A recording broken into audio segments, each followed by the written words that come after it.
میں پارک میں بیٹھا آرام سے چپس کھانے میں مشغول تھا اور میرے بینچ کے ساتھ جگہ خالی تھی، اسی لیے میں نے وہاں چپس بھی رکھے ہوئے تھے اور ساتھ کولڈ ڈرنکس بھی موجود تھی۔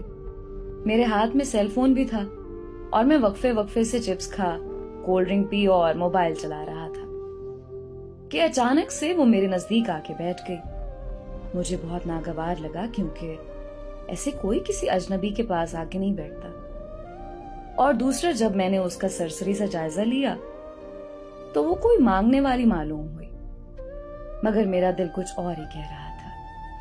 خیر، اس کی دلچسپ حرکتوں نے میرا دھیان اس کی جانب مبذول کر دیا تو میں نے گہرائی سے اس کے چہرے کی جانب دیکھا۔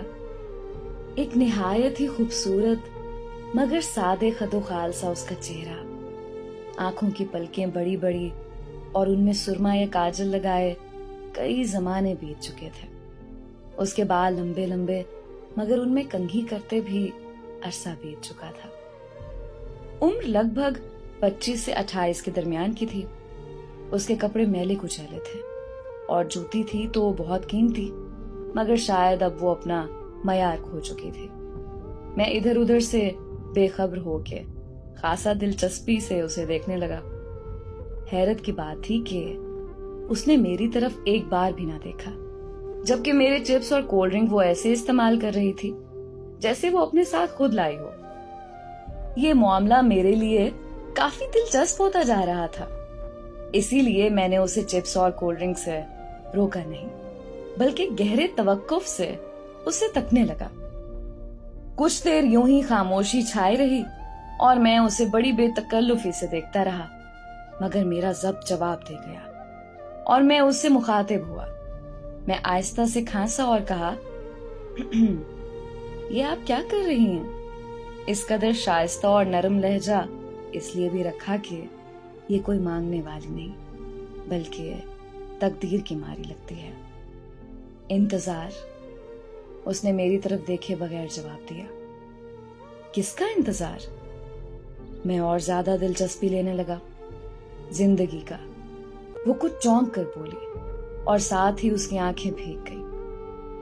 پارک میں اور لوگ بھی موجود تھے، مگر جس بے تکلفی سے وہ میرے ساتھ بیٹھی تھی اور دعوت کر رہی تھی، بس لوگوں نے یہی سمجھا کہ میرے ساتھ ہی ہے کوئی۔ اس کی بھیگی آنکھیں دیکھ کے میں اس کا درد کا اندازہ لگا سکتا تھا۔ میرے دل نے اس کی پرنم آنکھیں دیکھ کر چوٹ کھائی۔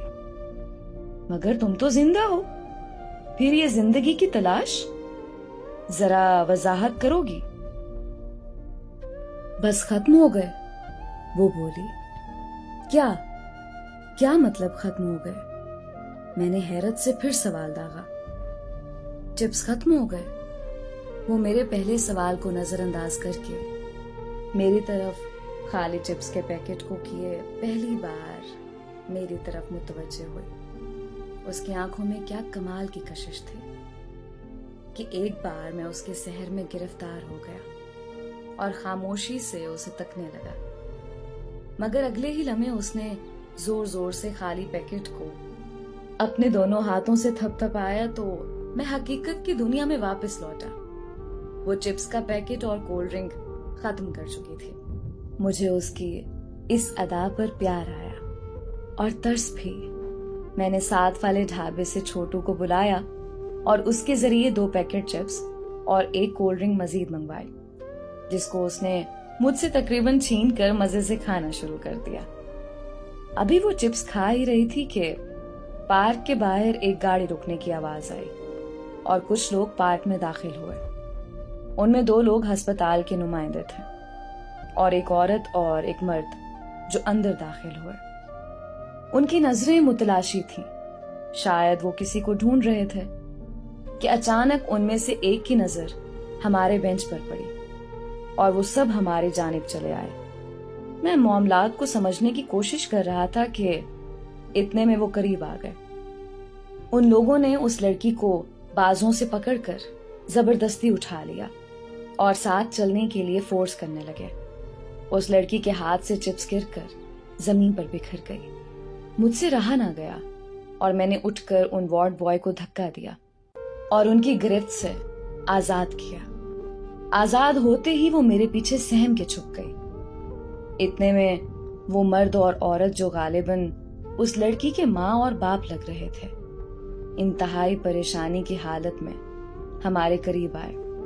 عورت مجھ سے مخاطب ہوئی، معاف کرنا بیٹا، یہ ہماری بیٹی ہے، اس کی دماغی حالت کچھ ٹھیک نہیں ہے، اس لیے اس کا علاج جاری ہے، مگر آج صبح یہ ہسپتال سے بھاگ آئی۔ ہم نے کافی تلاش کیا، تب ہمیں کسی نے اس کے حلیے کی نشاندہی کرتے ہوئے یہاں پارک کا پتہ بتایا، تو ہم فوراً چلے آئے۔ اس عورت کے لہجے میں اس قدر ممتا اور درد تھا کہ میرے بھی آنسو بہہ نکلے۔ میں اس لڑکی کے آگے سے ہٹ گیا اور وہ سہمے سہمے میری طرف لطافت سے دیکھنے لگی۔ میرا جی چاہا کہ اسے